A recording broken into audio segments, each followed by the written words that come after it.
Subscribe and share my channel Sudarsana.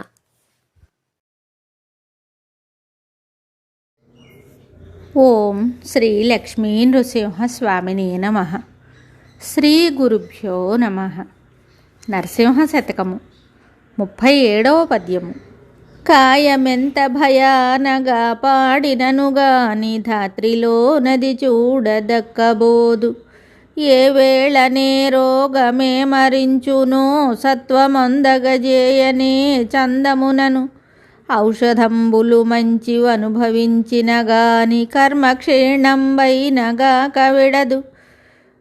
కోటి వైద్యులు గుంపు గూడి వచ్చిన గాని మరణమయ్యడి వ్యాధి మాన్పలేరు.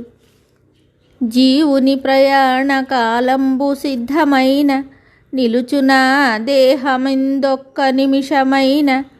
భూషణ వికాస శ్రీధర్మపుర నివాస దుష్ట సంహార నరసింహ దురిత దూర.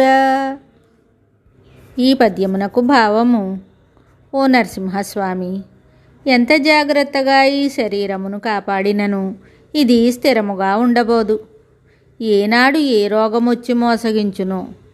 ఎన్ని మందులు సేవించినా కర్మతీరు వరకు ఈ తనువును విడిచిపెట్టదు. ఎందరు వైద్యులొచ్చినను మరణింపజేయు రోగమును పోగొట్టలేరు. జీవుని ప్రయాణకాలము నిర్ణయమైనప్పుడు ఇంకొక్క నిమిషమైన ప్రాణం దేహంలో ఉండునా? ఉండదు. మరి ఒక పద్యంతో మళ్ళీ కలుద్దాం. శుభం. Subscribe and share my channel Sudarsana.